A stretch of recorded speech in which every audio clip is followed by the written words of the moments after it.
This is Karangahape Road, central Auckland. Most people call it K Road. It's edgy, diverse and colourful. My name is Six. For many years, K Road was my home. I was homeless. Now I write and publish the K Road Chronicle, a newspaper that gives street people their own voice.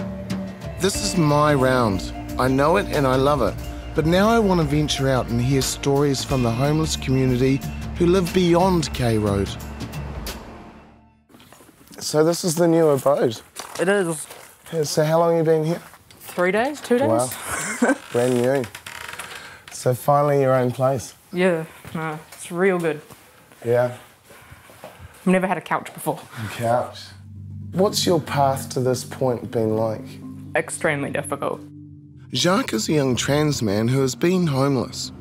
He asked us to keep his identity secret, but wants to share his personal story in the hope that it will help others.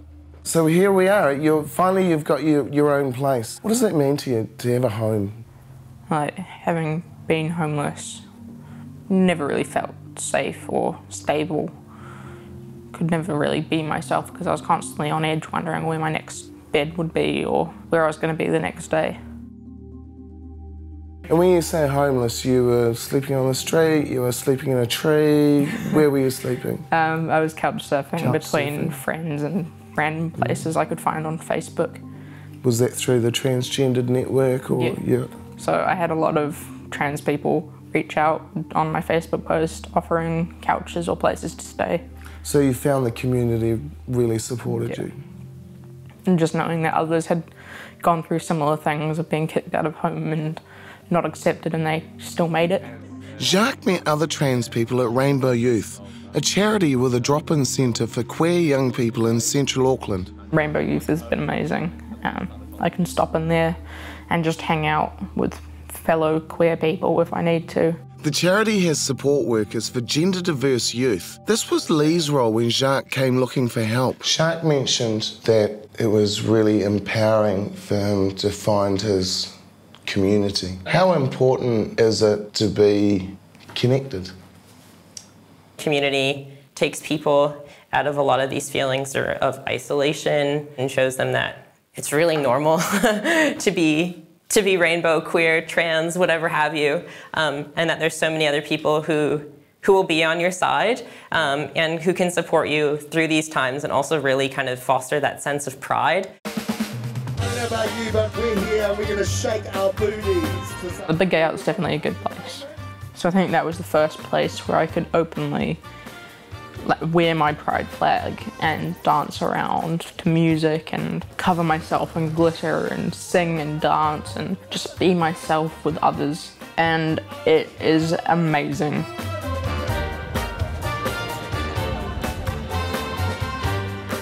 Thousands of people, food stalls, activities. It's quite family orientated too, isn't it? Yeah. There was makeup stalls for trans people or people that wanted to experiment with makeup. There's always Pacific dancers on stage. Honestly, it's amazing. So would you say you've found your community? Yeah, the queer community as a whole. When did you first identify as transgendered? I first learned the term when I was about 14. What was that process like? The first thing and probably the hardest thing is just figuring out who I was and accepting it for myself. And then figuring out if and how I wanted to tell other people. My family wasn't supportive, and coming out to school friends, I actually ended up getting bullied, so I was having a terrible time at school and I didn't have a home to go home to. So it was probably the worst time of my life trying to figure out who I was. Through Rainbow Youth, Jacques was able to find support and a new home. This has given him stability and helped improve his mental health. He's even taken up some gardening. All this is helping put his trauma and school bullying behind him. Executive Director of Rainbow Youth, Frances, explains how bullying is a major problem for queer students. It's really frustrating the lack of consistency there is around the safety and well-being of rainbow identifying students in schools. We'll work with schools where a young person is having a hard time. Are you not inspired by just the strength of character of people like Shark? Absolutely. I got bullied a little bit at school when I came out, but I was really lucky with my upbringing. I had supportive parents and I still struggled with my sexuality. Like, I struggled to come out and talk about it. For me, kind of, as I have come to terms with it, I'm like, far out. These young people out there are having so much more of a hard time. They've got so many more odds stacked against them. I did have to leave school because it was a single-sex school and they didn't accept transgender students who wished to transition. When I did come out to my family, I didn't feel safe. I didn't want to be there. If I had stayed there, I wouldn't be here today. Just the narrative around family rejection and how that's so prevalent in discussions around LGBTI youth homelessness. And absolutely, that is one of the factors for many young people, that they'd be kicked out of home because their parents don't accept them.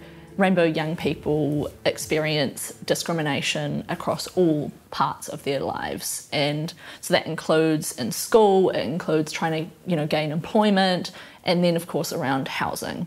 It feels like a bigger issue for trans people because there's the access to safe accommodation just isn't there. Services don't have like safe facilities, so they're being asked to use facilities that are based on the gender that they were assigned to at birth, which can be super unsafe for a lot of trans people. So a lot of trans people aren't engaging with these services. Where would you be without Rainbow Youth? Quite lost. Accepting yourself is extremely difficult. And so being able to find other people that were in a similar boat, it's a big thing. And they become family. They're friends, they're supportive, and there's always a shoulder to lean on. As well as providing a network of friends, Rainbow Youth offers practical support and advice, which for Jacques was crucial in helping him get a place to live. The homelessness support workers, they helped me get on the independent youth benefit, which is extremely difficult to get on. I have therapy and other counselling services. They have so many resources as well. They can refer you or help you find different things you need, whether that be medical. They have a lawyer there. Clothes, makeup, a safe place where you can hang out. My previous role was doing transgender peer support, offering that kind of lived experience of a peer support worker, meeting with the young person who's going through some sort of questions around gender identity or wants to take steps to live in a more affirmed way, whatever really that means for them. Talking a bit to other types of support services who are like trying to figure out how to support trans people, making sure people had connections to gender affirming healthcare. There's a doctor who works at a clinic over in Henderson, and she focuses on specifically transgender youth. You can talk to her about transitioning, her gender identity, surgery, hormones, anything you want to. With the transitioning, what's that been like? I finally feel like that final puzzle piece has just fallen into place. Yeah, I think for me it was like getting high definition TV after looking at a shitty old 70s black and white for years. It's finally life's in focus. Yeah, it was like looking through a blurry lens. I wasn't looking at myself in mirrors. I can finally see myself and be okay with who I am.